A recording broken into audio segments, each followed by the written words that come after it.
नमः सिद्धेभ्य। एस सुरासुरमणु सिन्धवन्दिदं धोदघादिकं ममलं पळमामि बड्ढमाणं धम्मस्कातारं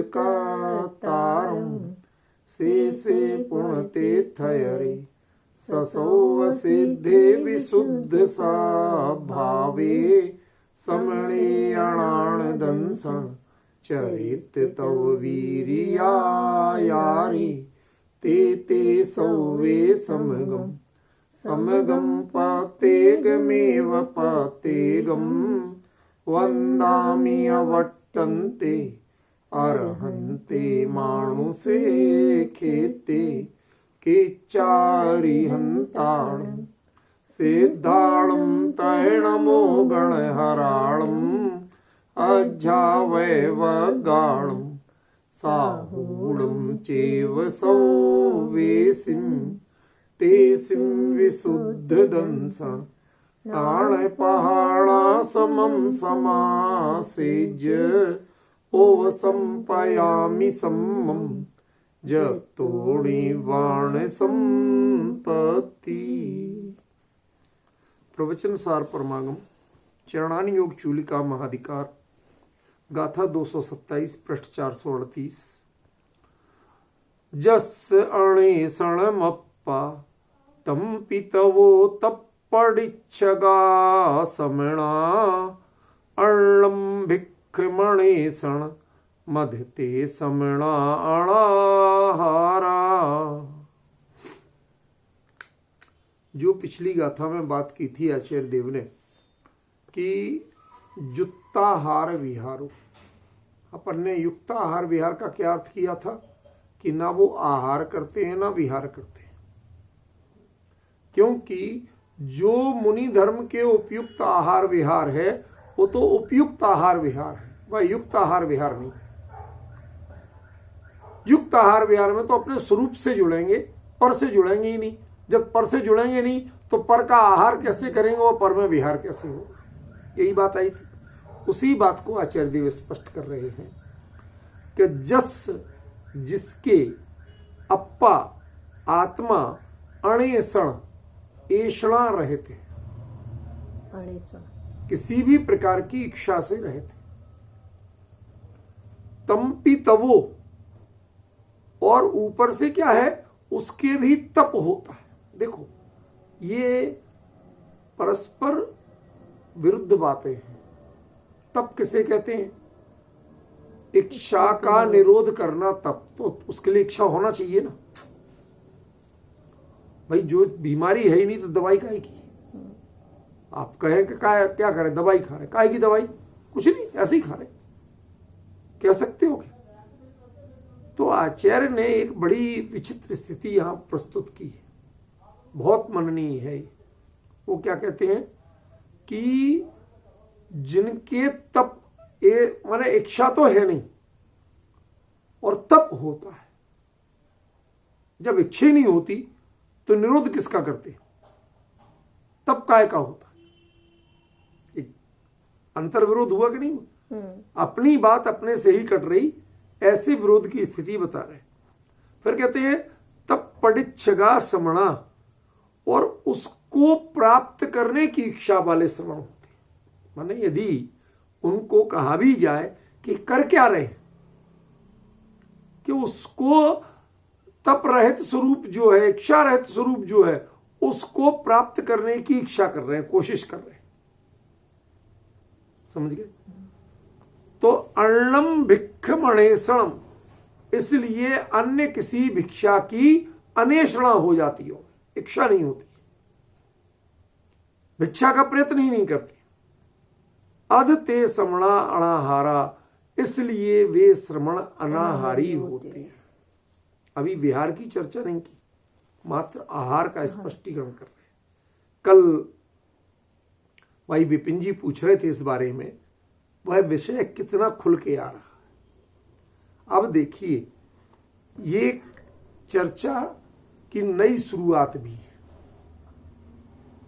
नई शुरुआत है रूपल बहन। क्यों? क्योंकि इसमें अथ शब्द आ रहा है। शुरुआत काय से हो रही है? अत। मंगलवाची भी है और नई बातवाची भी है कि वो श्रमण तपस्वी है क्या नहीं? क्या तपस्वी तो है, तप तो है। क्यों? तप कब तक कहे गए बताओ? तप कब तक कहे गए? अरे भाई, अनंत होने के पहले तप है क्या नहीं है? अंतरंग तप में ध्यान आता है कि नहीं आता है? आता है। और ध्यान कब तक होता है? अनंत। शुक्ल ध्यान 14वें गुण स्थान में भी होता है। आखिरी के 2 शुक्ल ध्यान 14वें गुण स्थान में होते हैं। हाँ। तो कायदे से तप कब तक हुए? 14वें गुण स्थान तक। माने अनंत अवस्था में भी तप होते। कहा कि नहीं कहा? अब समझ में नहीं आ रहा। इच्छा के निरोध का नाम तप है, उनके इच्छा होती नहीं फिर भी तप होता है। कैसा तप होता है? ये दुविधा आचार्य ने स्वयं प्रस्तुत की। समझ गए? माने जो परिहार विशुद्धि चारित्र वाले भावलिंगी मुनिराज हैं, उनके साथ घटनाक्रम कैसा घटता है?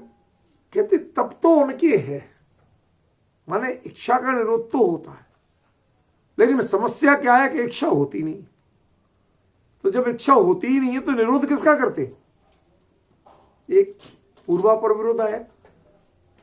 तो आचार्य ने बड़ा सोच समझ के प्रकरण उठाया। अभी पहले शब्दार्थ समझ लेना, गहराई तो आपको पता है कि वो एक आध दिन बाद ही आती है। अभी पहले शब्द तो पूरा समझ लो। शुरुआत में आप जब तक एक एक शब्द से पूरी तरह परिचित नहीं हो जाए कि आचार्य क्या कह रहे, तब तक गहराई बताने का कोई फायदा नहीं। क्यों? फिर ये गाथा आपको अपरिचित रह जाएगी। विषय परिचित हो जाएगा, गाथा।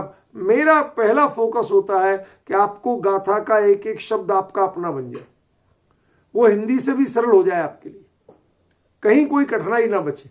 इसलिए पहले मैं गाथा पे फोकस करता हूं। ख्याल में है ना? आज तो एक बार लग रहा था कि स्वाध्याय शायद नहीं हो पाए, लेकिन किसी तरह बन गया। चलिए, चल रहा है, अपन धर्म लाभ लें अपना। जिस जीव के, अब जिस जीव के माने जिस समण के, ठीक है ना? यदि समण नहीं होगा तब तक आत्मा अणेषण नहीं होगा। देखो, निरेषण और अनेषण, इन दोनों में भी अंतर है। ऐषणा का भाव जो निकाले, दबाए, जीते और फिर ऐषणा रहित हो, वो है निरेषण। जैसे कहीं बहुत शोरगुल हो रहा हो, आपने 10-20 वॉलंटियर लगाए, सब उधम करने वालों को चुपचाप बिठा दिया और उन्होंने कहा साहब बोलो, बिल्कुल शांति कर दी। ये क्या हुआ? ये निरेषण हुआ। ठीक है? जहां कोई डिस्टर्ब करने वाला था ही नहीं, तो ये वॉलंटियर क्या करेंगे? जरूरत ही नहीं। समझ गए ना? लेकिन कह रहे साहब शांति तो है, तो उसको क्या कहेंगे? अणेषण। दोनों शब्दों में बड़ी गहराई है। अभी मात्र शाब्दिक रूप में चर्चा कर रहा हूं, धीरे धीरे क्रम से आगे बढ़ूंगा, तब आपको गहराई पकड़ में आएगी। अभी तो संकेत लो। संकेत क्या है? आचार्य ने सोच समझ के शब्दों का प्रयोग किया। पहले उन शब्दों को पहचानो। आत्मा कैसा है उन मुनिराज का? परिहार विशुद्धि संयम वालों का अणेषण है। उसमें ऐषणा नाम की, इच्छा नाम की कोई चीज होती ही नहीं। जब इच्छा नाम की चीज नहीं होती तो ऐषणा नाम की समिति कहां से होगी? ऐषणा समिति होती है, नाम जानती हो ना? ईरिया समिति, ऐषणा समिति, आदान निक्षेपण समिति, प्रतिष्ठापना समिति, ये सब समितियां होती हैं। तो यहां कहते आत्मा ही जिनके परिणति ही ऐषणा रहित है। ऐषणा रहित माने ऐषणा हुई और उसे दूर कर दिया, ऐसा नहीं। उत्पन्न नहीं, जिनको ऐषणा उत्पन्न ही नहीं होती। ऐषणा कहते किसे ये नहीं जानते, जो समझ गया ना? वो है अणेषण। पॉइंट ख्याल में है? तो जस अप्पा अणेषण, जिनकी आत्मा ऐषणा रहते, तमपि तवो, उनके भी तप होता। अजीब दुविधा है। तप तो इच्छाओं के निरोध का नाम है, और जब इच्छा ही नहीं होती है तो इच्छाओं का निरोध कहां से करोगे आप? अब वॉलेंटियर की क्या जरूरत है जहां शोरगुल है ही नहीं? क्या करेंगे वॉलेंटियर? होता है तो क्यों? यदि राष्ट्रपति को आना हो तो कहीं शोरगुल हो या नहीं हो, गड़बड़ी हो या नहीं हो, कहीं कोई आतंकवादी हो या नहीं हो, सिक्योरिटी व्यवस्था तो पूरी रहेगी। पॉइंट समझे कि नहीं? वो एक गरिमा है, तो उनके तप होता है। लेकिन आचार्य ने यहां इसको कैसे प्रस्तुत किया? विरोधाभास के रूप में। विरोधाभास, विरोधाभास उसे कहते हैं विरोध जैसा लगे लेकिन विरोध हो नहीं, तब तो उसका नाम विरोधाभास है, नहीं तो विरोध ही हो जाएगा प्रभु।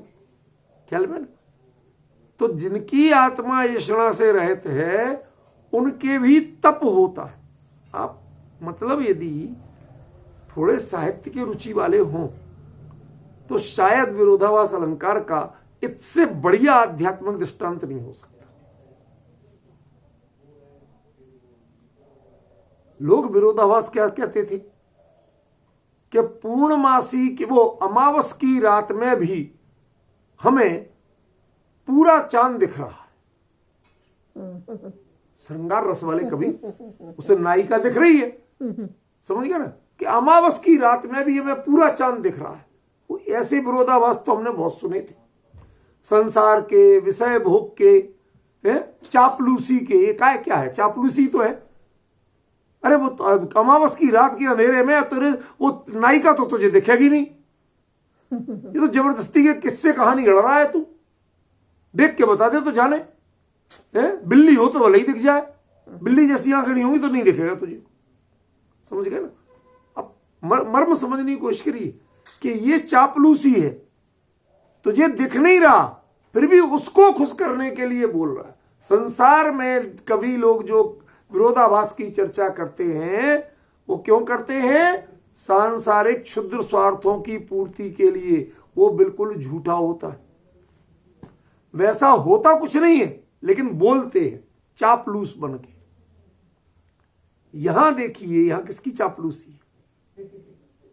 कुछ भी नहीं, लेकिन कितना आध्यात्मिक रूप है कि जिसके अनिच्छा है, अनेषण रूप है, उनके भी तप होता है। और ये तप कहां तक होता है? 14वें गुण स्थान के अंत तक, जबकि 12वें में ही वीतरागी हो जाते हैं। भाई और किसी को इच्छा हम किसी रूप में मान लें, लेकिन वीतरागी को तो नहीं हो सकती ना। उनको भी तप कहा। क्यों? क्योंकि ध्यान रूप तप उनके भी हो रहा है। समझ रहे ना? ध्यान भी तो तप है ना। अब आपने जो जनरल परिभाषा बना दी इच्छा निरोधस्तपा, ये परिभाषा एक्चुअली थोड़े बच्चों की परिभाषा है। वो आपको आईना दिखा रहे हैं कुंद कुंद कि तुम तप की बात बहुत करते हो ना। इच्छा निरोधस्तपा, इच्छाओं को रोको, अनशन करो, अवमोदरी करो, वृत्ति परिसंख्यान करो, इच्छाओं को रोको। कहते हैं भाई यदि यही तप की परिभाषा हो, ये रोटी नहीं खाना ही तप हो, आहार नहीं करना ही तप हो, तो जिनकी इच्छा होती ही नहीं उनके तप होता है। वो कौन सा तप होता है? पॉइंट ख्याल में आया? कहीं पकड़ में आना शुरू हुआ? आचार्य कहां कहना चाहते हैं? समझे ना? कभी कभी कुंद कुंद जैसे आचार्यों के इशारों को पकड़ने लगो तो आपको आनंद आने लगेगा कि इतने बड़े आचार्य, और वो भी अलंकारों का प्रयोग, जिस ग्रंथ में शुद्ध शांत रस है, शांत रस में अलंकार नहीं होते। ज्यादा से ज्यादा कोई आएगा तो दृष्टांत अलंकार आ जाएगा, लेकिन विरोधाभास जैसा अलंकार प्रयोग कर रहे। प्राय सांसारिक रुचि वाले कवि ऐसा अलंकार प्रयोग करते हैं, लेकिन कितना उत्कृष्ट रूप कहीं दिखे नहीं, लेकिन फिर भी समझने की कोशिश करो तो समझ में आ रहा कि जस अणेषणमप्पा, जिसका आत्मा ऐसा रहते है तम पीतवो, फिर भी उसके तब उसके भी तप होता है। और तप ही नहीं होता है, तप पड़िच्छगा श्रमणा, और वो तप वाला जो श्रमण है वह उसको चाहता है। कहीं इच्छा नहीं है तो चाहता कैसे है? डबल डबल विरोधाभास। क्या? इच्छाओं के निरोध का नाम तप है। पहले तो आत्मा इच्छा रहित है, ठीक है ना। उन मुनिराज का, परिहार विशुद्धि संयम वाले का जो आत्मा है, प्रणति है, वो इच्छा रहित है। जब वो इच्छा रहते हो चुकी है तो उनके लिए तप करने की जरूरत क्या है? क्योंकि इच्छाओं के निरोध का नाम तप। जब इच्छा हो ही नहीं रही तो निरोध किसका करोगे? तो पहला अंतर विरोध ये हो गया कि वो मुनिराज स्वयं अनेषण है, फिर भी तप कर रहे हैं। तप कर काय को रहे हैं? एक विरोध। और फिर तप पड़िच्छगा, और वह उसकी इच्छा करती है, माने इसकी कंटिन्यूटी चाहती है। हम लोग कई काम करते तो हैं, लेकिन अच्छाई हमारे जीवन में खंड खंड रहती है और बुराई अखंड रहती है। देख लो अपने जीवन में, संसार की चर्चा करना हो, किसी को थकान नहीं लगती। घंटों करवा लो, बुराई करवा लो, कोई की निंदा करवा लो, चुगली करवा लो, कोई थकान नहीं लगती। और धर्म की चर्चा में बिठा दो, 5 मिनट में ऐसे ऐसे झूमने लगते हैं। 5 मिनट में थक जाते। कहते आप कितनी भारी भारी बातें कहते, कुछ सरल नहीं कह सकते। समझ गया ना? क्या विचित्र स्थिति है। उन संसारियों को कुंद कुंद समझा रहे हैं कि वो जो मुनिराज है ना, परिहार विशुद्धि वाले, वो इच्छा नहीं करते हैं, उनकी इच्छा होती ही नहीं है, फिर भी तप होता है और तप की इच्छा करते। कहते जब इच्छा ही नहीं करते तो तप की इच्छा कैसे करते? आप देखो कब तक है तप की इच्छा? 14वें स्थान तक। यदि इच्छाओं का निरोध का नाम तप है तो इच्छा होना तो चाहिए जब तो निरोध करोगे। नहीं तो ध्यान का प्रयोग क्यों कर रहे? तो 7वें में खत्म हो बहुत शांति से सोचो क्या कह रहे हैं। ध्यान का प्रयोग क्यों कर रहे? किसके लिए ध्यान करना? पॉइंट समझ रहे ना? ये एक ऐसा सूक्ष्म विषय है, अत्यंत सूक्ष्म, जिसका उत्तर जब समझ में आएगा, 2 दिन में आए, 3 दिन में आए, मैं कह नहीं सकता, लेकिन जिस दिन समझ में आ जाएगा उस दिन आप लोग नाचोगे खुशी के मारे कि आचार्य कहना क्या चाहते थे। समझ में? अभी तो मैं सिर्फ अंतर विरोध बताऊंगा, शब्द क्या कह रहे हैं आचार्य, शब्दों से इशारा क्या करना चाहते। वास्तविक मर्म तो उनका बहुत अद्भुत होता है, शब्दों का इशारा समझो। पहले क्या कहा? जिनकी आत्मा ऐसा रहित, एक बात कहती, चलो साहब बहुत अच्छी बात है, ऐसा रहे थे तो कहते वो उनके भी तप होता है। तप होता है माने इच्छाओं का निरोध होता है। तो इच्छाओं का, जब इच्छा है ही नहीं तो निरोध किसका कर रहे? तप काय का कर रहे? और वो उस तप की इच्छा करती है। क्यों करते हुए ये तप की इच्छा? जब तुम्हें इच्छा होती ही नहीं तो इच्छाओं का निरोध करने की इच्छा क्यों कर रहे हो? ये अपने आप में पूरा विरोध है कि नहीं? ठीक है ना? और फिर भी आप कौन हो? कि समण हो। ये सब जगह श्रवण किया गया है। ये चर्चा श्रवणों की है ही नहीं, ये चर्चा समणों की है। समझे ना? ये कितनी बारीकियां हैं।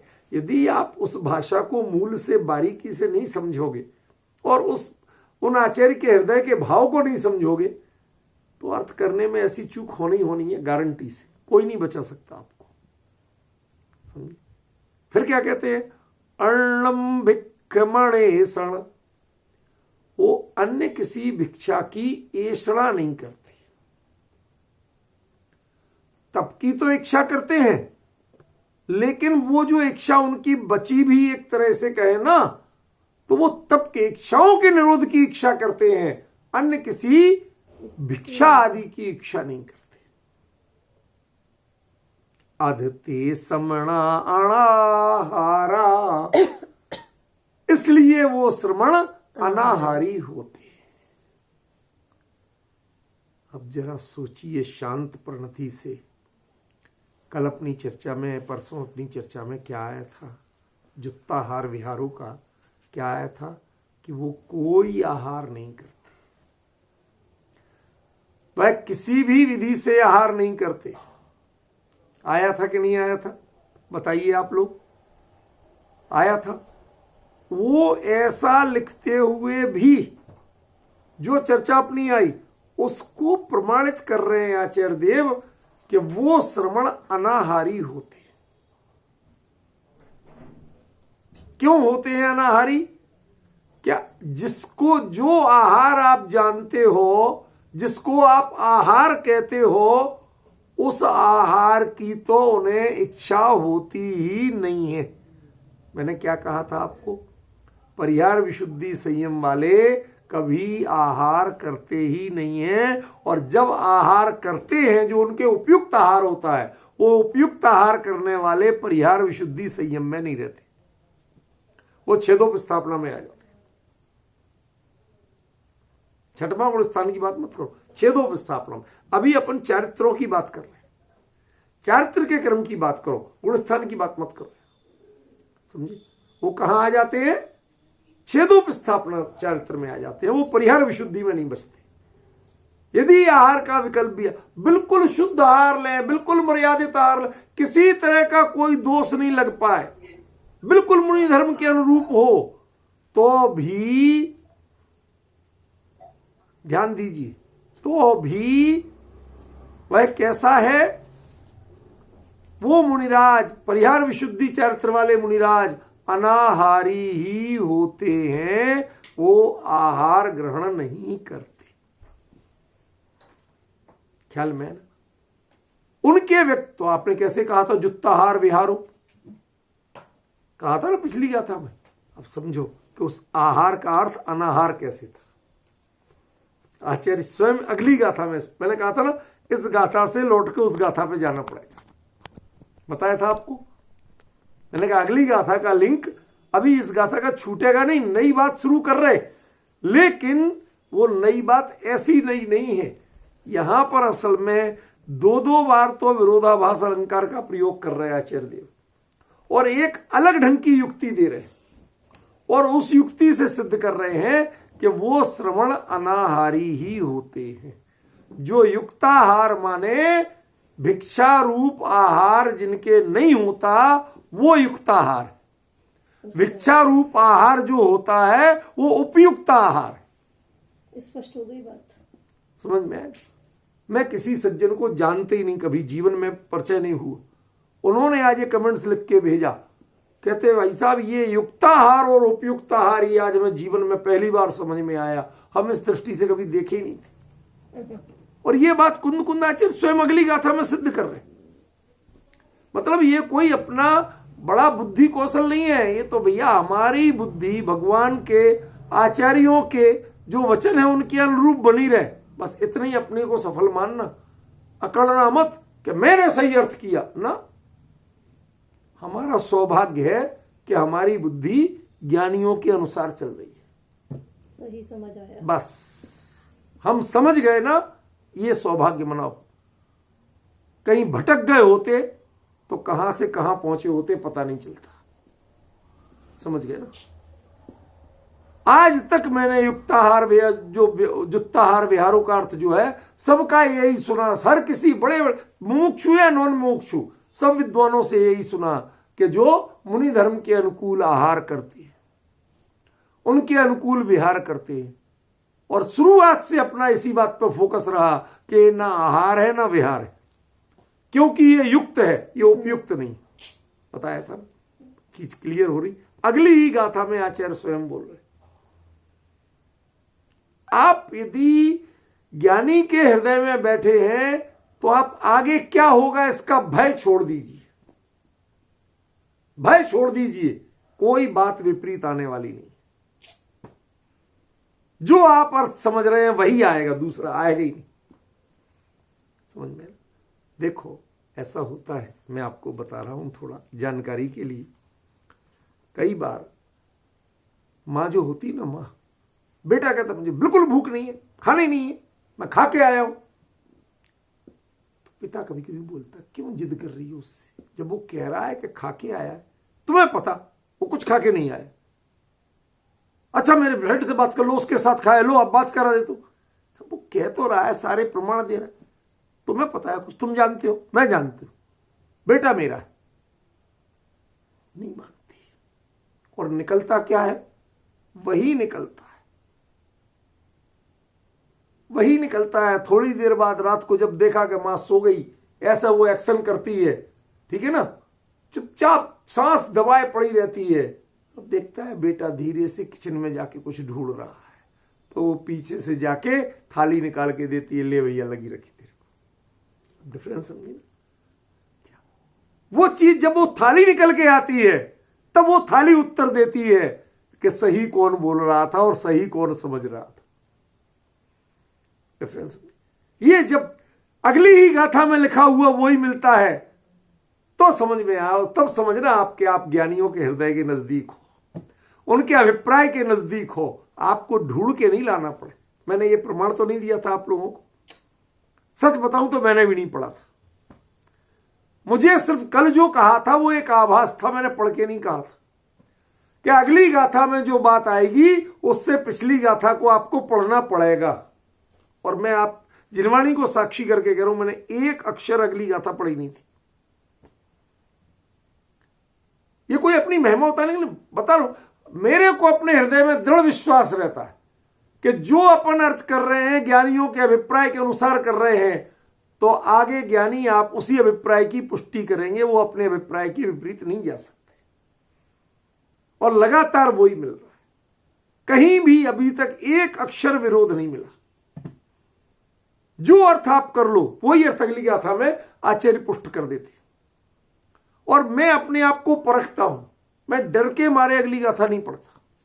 मैं कहता हूं ये स्वाध्याय के समय पढ़ेंगे। पहले मैं 5-7 मिनट पहले 10 मिनट पहले पढ़ लेता था, आजकल वो भी बंद कर दिया। कुछ तो सांसारिक कारण है, कुछ अपने। मैं कहता हूं देखो वही आना चाहिए, धैर्य रखो, और बिल्कुल वही का वही निकलता है। अब आप देखिए ना, ते श्रवणा अनाहारा, वो श्रवण तो अनाहारी होते, तो जुत्ताहार विहारो कैसे कह दिया था? कहते उसका अर्थ ही ये था कि वो उपयुक्त आहार नहीं था, वो युक्त आहार था। अपने आप स्पष्ट हो गई बात। युक्त आहार में भोजन नहीं होता है, भिक्षा नहीं होती है, जिसे तुम आहार समझते हो वो आहार नहीं होता है।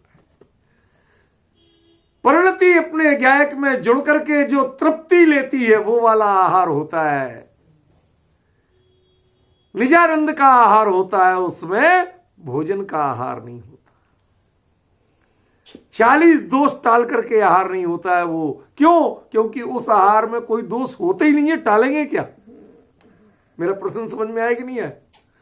निज गायक के आनंद में कोई दोष होता है? नहीं। जब होते ही नहीं है तो किस दोष को टालेंगे? कोई दोष टालने की जरूरत ही नहीं। इसमें दोष टाले जाते हैं जिसमें दोष होते, इसमें दोष होते नहीं तो कोई दोषों की शुद्धि, भैक्ष शुद्धि नहीं होती है। क्या जुत्ताहार में भैक्ष शुद्धि नहीं होती है? जरूरत ही नहीं है। आप कल्पना तो करिए आप क्या चर्चा कर रहे हैं। अभी तक मुनि धर्म में ऐसी चर्चा किसी भी अनगार धर्मामृत ले लीजिए, मूलाचार, किसी में भगवती आराधना, कहीं एक अक्षर ऐसी चर्चा पढ़ के तो बताओ तो जानो, कहीं ये चर्चा नहीं है। पंचम काल का जितने मुनि धर्म के प्ररूपक ग्रंथ हैं उनमें कहीं ये चर्चा ही नहीं है। क्यों? क्योंकि उन्होंने ऐसा कभी मुनि धर्म देखा ही नहीं था। बराबर। ये तो कुंद कुंद जीवंत देख के आए तो वो लिख पा रहे हैं, इसलिए लोग बाग इसका अर्थ नहीं कर पाते, इसका अर्थ कुछ और करते। वो कभी अनगार धर्मामृत देख के करते हैं, कभी मूलाचार देख के करते हैं, कभी भगवती आराधना देख के करते हैं। वो उनको देख जिनमें ये चर्चा है ही नहीं, जिसमें इस चर्चा की छाया नहीं, उनसे ढूंढ ढूंढ के आप इसका अर्थ करोगे तो क्या होगा? मेरी बात समझ में आ रही रूपल बहन? क्या परेशानी है? ये असली परेशानी। एक बार कुंद कुंद के हृदय में बैठ जाओ, प्रवचन सार कुंद कुंद से दूर रह के नहीं सुन सकते आप। विषय जो है उसमें कुंद कुंद प्रतिक्षण दिखेंगे, समो शरण प्रतिक्षण दिखेगा, चौथा काल प्रतिक्षण दिखेगा, दिव्य ध्वनि, केवली का सन, ये सब निरंतर दिखें तो प्रवचन सार समझ में आएगा। इसके बिना प्रवचन सार समझ में नहीं आएगा। आप अपने घर बैठ के प्रवचन सार नहीं पढ़ सकते, नहीं समझ सकते, आपको भी कुंद कुंद के साथ समो शरण जाना पड़ेगा, चौथे काल में पहुंचना पड़ेगा, उसका अनुभव करना पड़ेगा, अपने परिणामों को उसके अनुरूप बनाना पड़ेगा, आपको अपने आप सही अर्थ मिल जाएगा। किसी ग्रंथ में मत ढूंढिए, किसी आचार्य से मत पूछिए, यहां तक कि किसी टीकाकार से भी मत पूछिए। कुंद कुंद के हृदय को कुंद कुंद के हृदय से देखिए, जो अर्थ मिलेगा वो बियॉन्ड दी कंपेयर होगा। आपने देखा टीकाकारों ने भी जो जो बातें कहीं, कहीं पूरी तरह मिल रही हैं, कहीं बिल्कुल डिफरेंट रीति से जा रही हैं, सब बातें हो गई, लेकिन अपन जो चल रहे हैं उस बात का कुंद कुंद के वचनों से कहीं कोई विरोध नहीं हुआ आज तक। सोचो 227 गाथा, 227 गाथा, 8 साल, और 8 साल में कहीं रंच मात्र विरोध नहीं आया। पहले भी जो शंकर रोड में करता था, कई बार ऐसा होता 7 दिन में 1 दिन चलता था, कई बार ऐसा होता था सुबह यहां से प्रक्षाल पूजन करके जल्दी आए, कपड़े बदले, टैक्सी में बैठे, पहुंच के एकदम स्वाध्याय में बैठ गए, 1 मिनट सोचने का कई बार टाइम नहीं होता था, यही पता नहीं होता था गाथा कौन सी है, सीधा जाके खोलते थे जब पता चलता था। ऐसे चर्चा करने पर भी आज तक किसी चर्चा से आगे पूर्वा पर विरोध नहीं आ पाया। इसका कारण मेरी महिमा नहीं है, इसका कारण है कि हमने कुंद कुंद आचार्य के हृदय में बैठ करके अर्थ को समझने की कोशिश की। हमने इसका अर्थ, प्रवचन सार का अर्थ अन्य किसी आचार्य से नहीं समझे। बस एकमात्र मंत्र है आपको, कुंद कुंद को कुंद कुंद से समझो। कई बार लोग हमसे प्रश्न करते हैं, अभी मैं समय सार पे चर्चा करूंगा नहीं, छेड़ूंगा ही नहीं, क्यों? उसमें इतना डिफरेंस है, जैसे इसमें चलता है ना रूपल बहन, ऐसे ही उसमें डिफरेंस है। कई बार आप पूछते हो, उत्तर देने का मन नहीं करता मेरा, क्या लिखूं और क्या ना लिखूं, समझ गए ना? उसकी जो उत्तर की शैली है, जो दिशा है, वो एकदम भिन्न है। उसमें कुंद कुंद जिस बात को किस दृष्टि से कह रहे हैं वो शब्दों से व्यक्त नहीं होती, शब्द संकेत करते। मुझे कई बार याद आता है, वाक्यपदी एक ग्रंथ है आचार्य भर्तृहरि का, जो आपके गुजरातियों में चलता ना, राजा भर्तृहरि, जो गिरनार पर भी जो कहते ना सारा उन्हीं के भर्तृहरि के चेले तो कब्जा किए हुए। तो भर्तृहरि स्वयं एक पहले राजा रहे, बाद में साधु हो गए थे,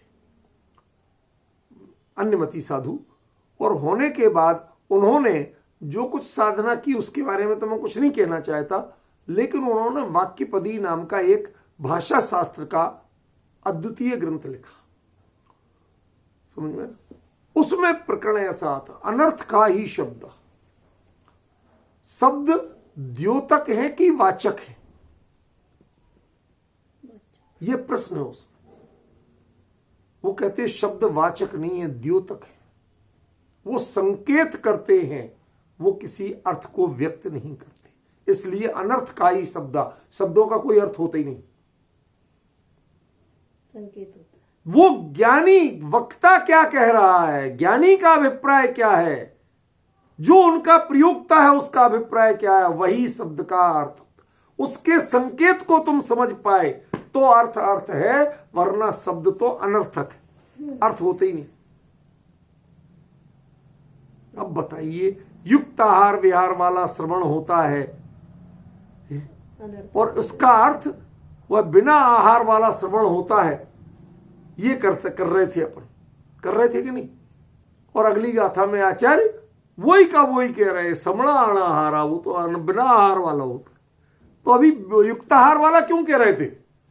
कहते यही तो है कहने की शैली, यही तो है विशेषता। तुम्हें युक्त और उपयुक्त का अंतर सिखाना था आचार्य को, इसलिए उन्होंने युक्ताहार विहार कर दिया। कभी सोचा कि युक्ताहार माने अनाहार होता है? आप तो उपयुक्त आहार जानते हो, आपने युक्त आहार जाना कहां आज तक? जो युक्त आहार जानते हैं उन्हें तो अनाहार समझ में आता है, लेकिन जो उपयुक्त आहार जानते हैं उन्हें अनाहार समझ में नहीं आता। समझ में आ रहा कि नहीं आ रहा? ये प्रवचन सार माने कुंद कुंद का वह चरम व्यक्तित्व जिनको पढ़ने के लिए, समझने के लिए एक बार कुंद कुंद के हृदय में चोरी से जाके बैठना पड़ेगा, झांकना पड़ेगा कि भगवान आप कहना क्या चाहते हो, ये बताओ। आपके शब्दों से तो मैं नहीं पकड़ पा रहा। उनके अभिप्राय को जहां पकड़ लोगे, कहां से बोल रहे हैं, क्या संकेत करना चाहते हैं। देखो, जिसमें नए नहीं, क्योंकि नयों की तो परिभाषा आप तय कर सकते हो कि फला नए है तो इसका मतलब ये अर्थ होगा, लेकिन नए है ही नहीं। इसीलिए नहीं है। क्यों? क्योंकि वो शब्दों से नहीं बनते, वो आपकी विवक्षाओं से नहीं बने, वो वस्तु से बने हैं। वस्तु में नए नहीं होते, और वस्तु के अनुसार जो केवली का स्पष्ट ज्ञान है उसमें नए नहीं होते, उनके वचनों में नए नहीं होते। तो ये केवली के वचन है, ये प्रवचन का सार है, ये दिव्य ध्वनि का सार है, इसमें नए कहां से आ जाए? समझिए ना। इसलिए यदि प्रवचन सार का आनंद लेना है तो इन बातों को कभी कभी मैं 2, 5, 7 दिन बाद फिर से रिपीट कर देता हूं, इनको ध्यान में रखना। जब तक आप चौथे काल में नहीं पहुंचेंगे, समोषण, दिव्य ध्वनि, केवल ज्ञान, केवली, इन सबके परिवेश में अपने आप को नहीं एडजस्ट करेंगे, तब तक आपको प्रवचन सार समझ में आने वाला नहीं है। समझ में? ये कुंद कुंद के अन्य ग्रंथों से भी बियॉन्ड दी कंपेयर ग्रंथ है, उनसे भी तुलना नहीं कर सकते। उनके प्रवचन सार का अर्थ करते समय आप समय सार का दाखला नहीं दे सकते। नहीं दे सकते। ये नहीं कह सकते समय सार में भी आचार्य कुंद कुंद ने कहा, नहीं, इसमें कहा पज्जे मूड़ा पर समया, समय सार में कहा पज्जे मूड़ा पर समया, पर दोनों का अर्थ एकदम भिन्न है। दोनों का अर्थ 100% भिन्न है। इसलिए जो कहें सिर्फ जो, जैसे उन्होंने अमृतचंद्र आचार्य ने और बाबूजी बहुत कहते थे, शब्द मिलेच, शब्द पकड़ के बैठ जाता है, भाव की कोशिश नहीं करता, उनको शब्द मिलेच। तो जो शब्द मिलेच हैं वो ये कह सकते हैं कि देखो समय सार में भी कहा है, जो बात प्रवचन सार में कही वो समय सार में कही। करुणा के पात्र हैं, वो समझ नहीं पा रहे हैं कि प्रवचन सार के कुंद कुंद और हैं और समय सार के कुंद कुंद और। दोनों एक व्यक्ति नहीं है, एक व्यक्ति नहीं है। देह से तो एक व्यक्ति है, व्यक्तित्व भिन्न है। एक व्यक्तित्व जिसने चौथा काल नहीं देखा था, जिसने केवली का पादमूल नहीं देखा था, जिसने दिव्य ध्वनि नहीं सुनी थी, जिसने उन भावों को, चार चरणान योग की चूलिका को नहीं देखा था, वो कुंद कुंद भिन्न थे। उन्होंने 83 पहाड़ लिखे थे, और जिस कुंद कुंद ने ये सब देखा और इस ऊंचाइयों को पाया, वो कुंद कुंद कोई और थे, उन्होंने अकेला प्रवचन सार लिखा। डिफरेंस समझिए।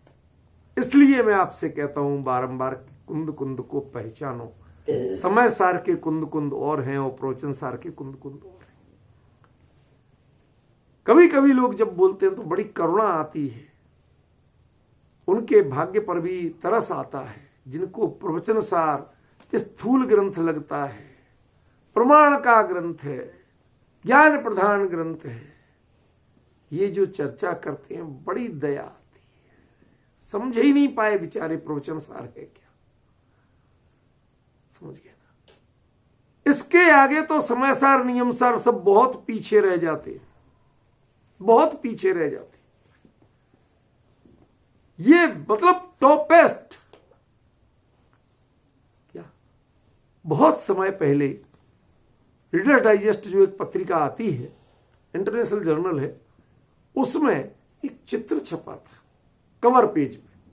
नॉर्मली कवर पेज में कुछ छापते नहीं थे चित्र मित्र, एक चित्र छपा सारस का, हंस का। बगुला नहीं, बगुला अलग चीज होती है, ठीक है ना। आप जानते हैं जो हंस होते हैं ये किसी भी बड़े से बड़े एयरबस 380 इससे ज्यादा पावरफुल होते हैं। जी हां, एयरबस A380 पूरा ईंधन लेने के बाद नॉन स्टॉप कितनी दूर जा सकती है, उससे ज्यादा एक हंस नॉन स्टॉप जाता है। अब आपको अंतर समझ में आ रहा है कुछ? 14,000 मील उड़ के इस कोने से उस कोने चला जाता है धरती के। उस हंस के बारे में उन्होंने एक सेंटेंस लिखा था रीडर डाइजेस्ट में, swan is the flying highest. वो जिस ऊंचाई पर जाता है उस ऊंचाई को दूसरा छू नहीं पाता। प्रवचन सार इसके जो कुंद है यार, फ्लाइंग हाईएस्ट, इसकी ऊंचाइयों को हर कोई नहीं समझ सकता। समझ में आए ना? वो उस समय पढ़ा था तो मेरे दिमाग घूमा। फिर उसके पीछे उन्होंने चित्र के बारे में जब परिचय देते तो बताया, उसमें दिया था कि ये इतनी ऊंचाइयों तक जाता है जहां पर लगभग ऑक्सीजन खत्म हो जाती है। उस ऊंचाई पर भी कहते वहां हवा का प्रतिरोध नहीं होता है, तो ये पंख फैलाए बिना फड़फड़ाए खाली फैलाए, कहते मीलों तो फैलाए फैलाए तैर जाता। उसे यूं पंख करने की जरूरत नहीं पड़ती। माने उसका पूरा जो डिस्क्रिप्शन दिया था, विवरण दिया था, मैं मंत्रमुग्ध होकर पढ़ गया उसे। और ये बात है जब मैं जयपुर में पढ़ता था तब मेरे छात्र जीवन की बात है, आज की बात है। समझ में? उस पत्रिका को सबसे चाव से पढ़ता था। क्यों? बहुत सी चीजें सीखने को मिलती थी, बहुत सी गहराइयां मिलती थी। समझिए क्या स्थिति, कितने निर्वात स्थिति में जहां पर वायु के झोंके नहीं लग रहे, इतनी ऊंचाई पर पहुंच जाओगे तो आपको पंख फड़फड़ाने की जरूरत नहीं, क्योंकि सामने कोई हवा रोक ही नहीं रही।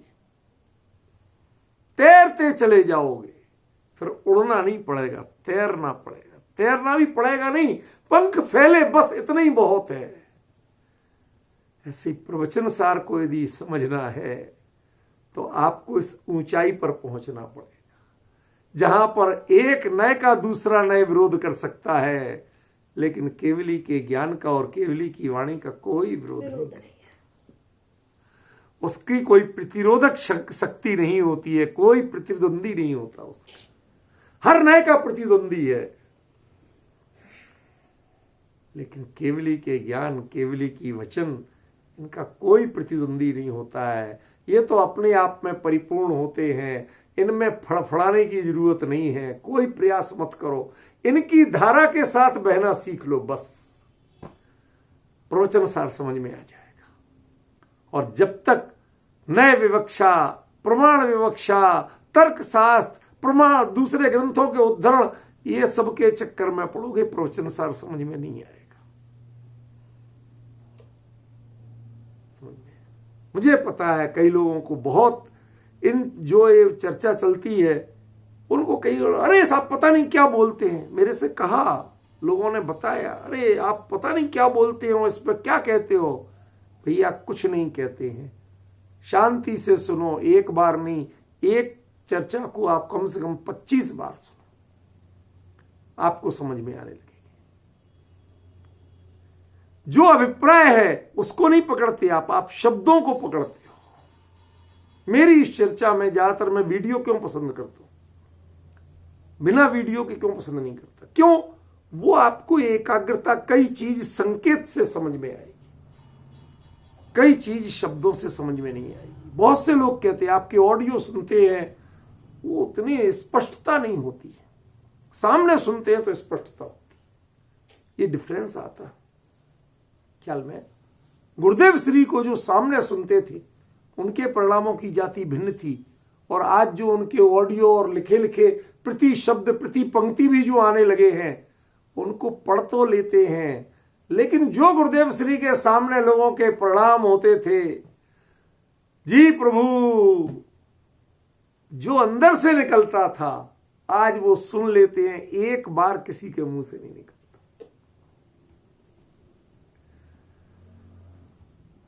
ये डिफरेंस होता है, पड़ता है अंतर। सामने सुनो, आमने सामने सुनो, एकाग्रता से सुनो।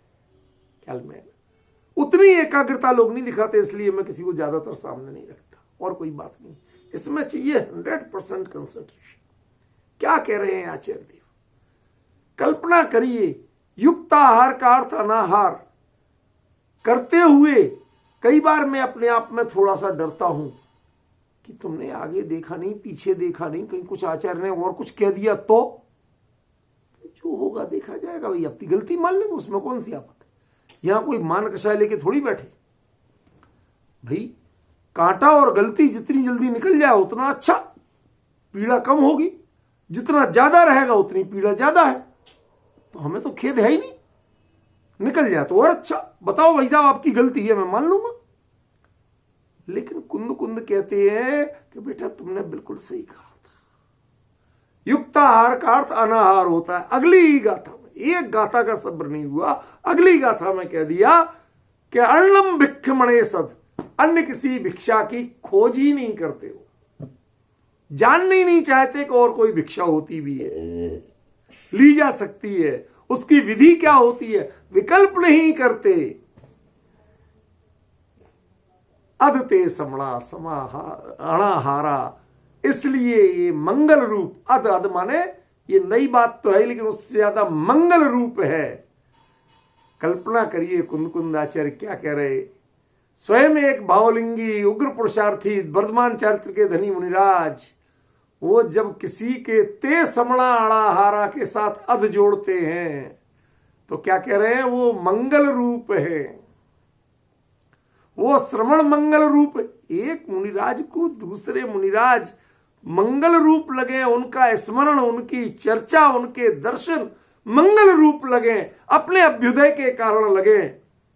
सोचिए वह मुनि धर्म क्या होगा जब एक और आपके यहां के टॉपेस्ट मुनिराज कौन, कुंद कुंद हुए हैं ना होएंगे मुनिंद्र कुंद कुंद से, वो जिनके लिए अध शब्द का प्रयोग करें। भाई साहब आपको ना दिखे कुछ भी तो अभी आंख बंद करके चरणों में झुक जाना। ना दिखे कुछ भी, ना दिख रहा चौथा काल, नहीं दिख रहे समोसरण के मुनिराज, लेकिन जिनके आगे कुंद कुंद झुक रहे हैं उनको तो तत्काल भाव नमस्कार कर लेना।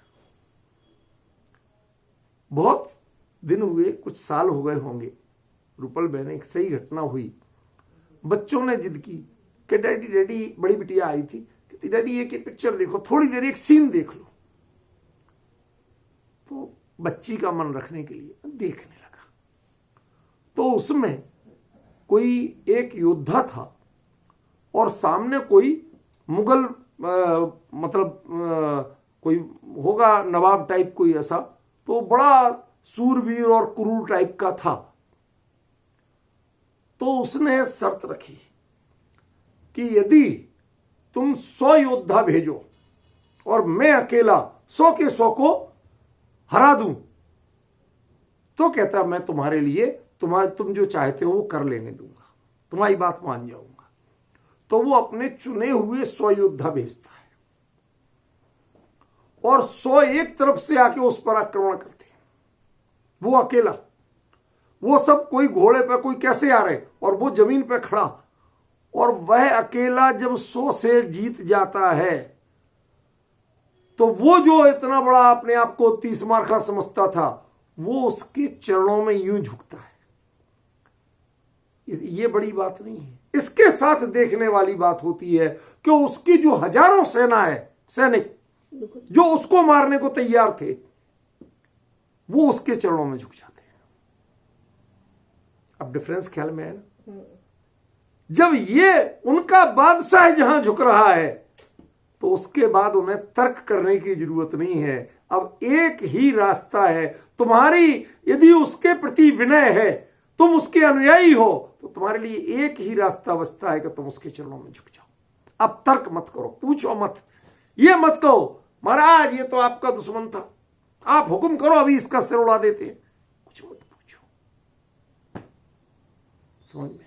अभी तक तुम्हें लड़ने का हुक्म था और अब यदि वो झुका है तो उसने हुक्म नहीं दिया, पर तुम्हारा कर्तव्य है कि तुम उसके चरणों में चुपचाप झुक जाओ।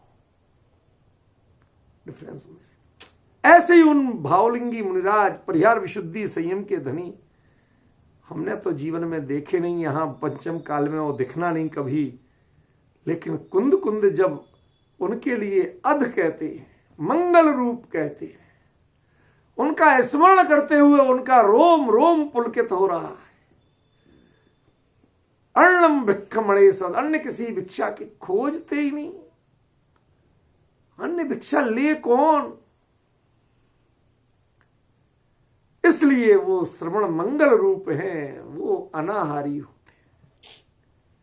ये जुत्ताहार का अर्थ जब ये कुंद कुंद करते हैं तो ऐसे श्रवणों को कुछ उनका आकार नहीं पहचान पाओ, प्रकार नहीं पहचान पाओ, कुछ नहीं पहचान पाओ, पर जब कुंद कुंद उनके चरणों में झुक रहे हैं तो एकमात्र कर्तव्य बनता है आपका कि अपने भावों को उधर समर्पित कर दो। ख्याल में है ना? ये गजब का अर्थ है इस गाथा का, बहुत अद्भुत स्वरूप है। ख्याल में है ना? इसकी गहराइयां लेंगे, आपको कल से चलेंगी, अभी एक एक पॉइंट टू पॉइंट चलेगा। पहले तो दो दो विरोधाभास निकाले जाएंगे। एक कि जो ऐसा रहते हैं तो तप क्यों होता है, ये तो अभी कहा था स्थूल, गुणस्थान वाली बात परिपूर्ण नहीं है, भाव से समझना जरूरी है। दूसरा, जब तप होता है माने इच्छाओं का निरोध कर देते हैं तो फिर उसकी इच्छा क्यों होती? दो दो बातें हैं ना, दो दो विरोध, माने तप बीच में खड़ा और दोनों ओर विरोधाभास। पहले कि इच्छा होती नहीं तो तप क्यों होता, दूसरा तप होता है माने इच्छा नहीं करना चाहते अब आप, तो फिर इच्छा क्यों होती? समझिए ना, ये तो दो विरोधाभास पहले समझना पड़ेंगे।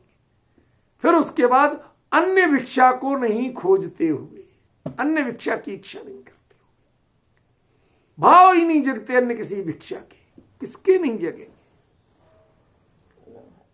हम कहते हैं कि भूख तो लगती है भैया, ज्ञानी आचार्यों ने क्या गजब का स्वरूप बताया। 4 कारणों से भूख लगती है, जो 4 कारणों से ऊपर उठ जाते उन्हें भूख नहीं लगती है। कौन कौन 4 कारण? आहार दंसणेन तत्सुव जोगेण ओम को ठाए सादि दरुदूरणाए हवदिहु आहार सन्नाओ। गोमठ साहब जीवकांड आचार्य नेमिचंद सिद्धांत चक्रवर्ती लिखते हैं, वो बात बता रहा। आहार दंसणेन, आहार को देखने की इच्छा हो, देखो जाके तो भूख लगाई। तत्सुव जोगेण, खाने के बारे में चिंतन करो तो भूख लगाई। ओम कोठाए, पेट बिल्कुल खाली हो तो भूख लगाई। और चौथा, सादी दरुदीर्णाए, असाता वेदनी कर्म का तीव्र उदय आ जाए तो लगाई। इसका मतलब परिहार विशुद्धि संयम वाले मुनिराज के चारों ही नहीं होते हैं। इसलिए वो कभी भोजन भिक्षा को ढूंढते ही नहीं, उनका उपयोग उधर नहीं जाता। अधते समणा समा निराहारा, इसलिए वो श्रमण निराहारी हो जाते हैं। ये स्वरूप समझना, पहले इस पर विचार तो करो, सोचो तो सही। और ये बात चर्चा फिर से आपको ध्यान दिला रहा हूं, ये समणों की, ये श्रमणों की नहीं है। श्रमणों के आहार होता है, समणों के आहार नहीं होता। श्रमण यदि आहार छोड़ते भी हैं तो आहार छूटता है, आहार का परिचय नहीं छूटता। नहीं आया समझ में? अनशन, आज असन नहीं किया, समझ रहे ना? याद है सर। हाँ, इनके तो पता ही नहीं होता भोजन क्या होता है और भोजन का विकल्प क्या होता है। ये वो है, और वो जो भोजन छोड़ते हैं और फिर अपना दूसरा काम करते हैं, उन्हें लेकिन पता रहता है, याद रहती है। समझे ना कितना बड़ा अंतर है, कितना चेंज हो रहा है। इस गहराई को पहचानो। अब आज अंतर पता चलेगा कि ये किन श्रमणों की चर्चा है। मैंने आपको क्या कहा था रूपल बहन, ये चरणान योग की चूलिका, इसका अर्थ यहां के चरणान योग के ग्रंथों को सामने रख के नहीं कर सकते हो।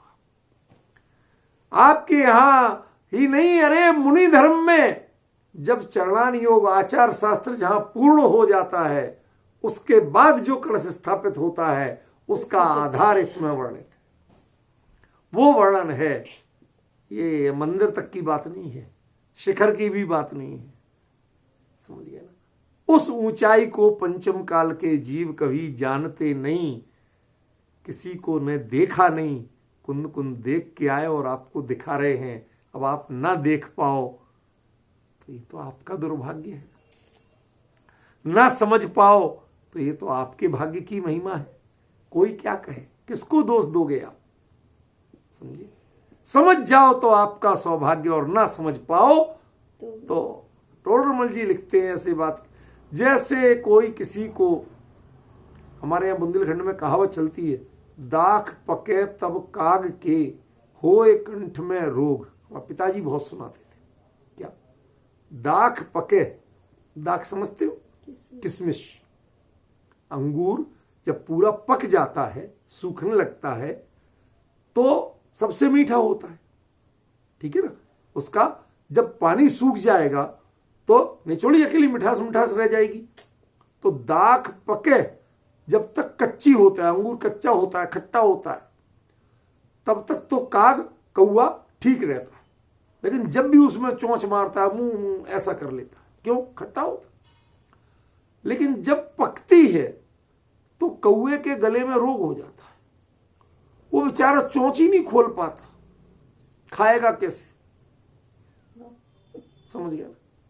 ऐसे ही किसी किसी जीव के ऐसा होता है कि जब ऐसी अद्भुत चर्चा पढ़ने सुनने को मिले और उन्हें भाव होते तो प्रमाण का ग्रंथ है, स्थूल चर्चा, ज्ञान प्रधान चर्चा। ये कंठ का रोग है और कुछ नहीं।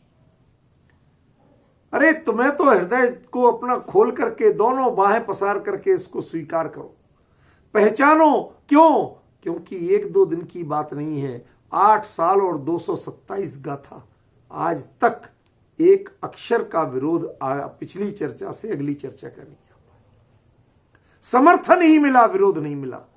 इसलिए भैया अब तो कम से कम विश्वास कर लो कि ये चौथे काल का ग्रंथ है, पंचम काल में आपको दिया गया। पंचम काल में यदि चौथा काल देखना है तो प्रवचन सार देख लो। एक आखिरी बात कह के पूर्ण करूंगा, विश्व में जहां जहां भी एक पेपर के रूप में भी जैन दर्शन पढ़ाया जाता है मिनिमम, तो वो कोई ग्रंथ नहीं पढ़ाते हैं, सिर्फ प्रवचन सार रखते हैं।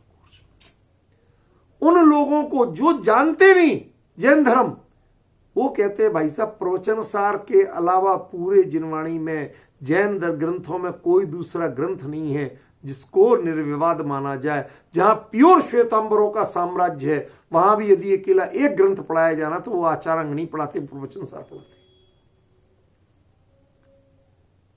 ऐसी अद्भुत महिमा वाला ग्रंथ और उसकी गहराई हम नहीं समझ पाए तो हम कैसे जैन हैं, हमारा कितना दुर्भाग्य है, समझ गए।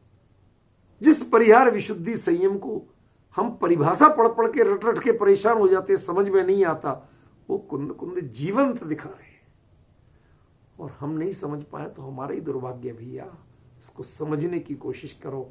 कल से जो इसकी एक एक विशेषता है उस पर गहराई से चर्चा चलेगी, वो बताएंगे। आज तो मैंने खाली इसके शब्दों का अर्थ बताया, ठीक है ना। समय हो कल चर्चा।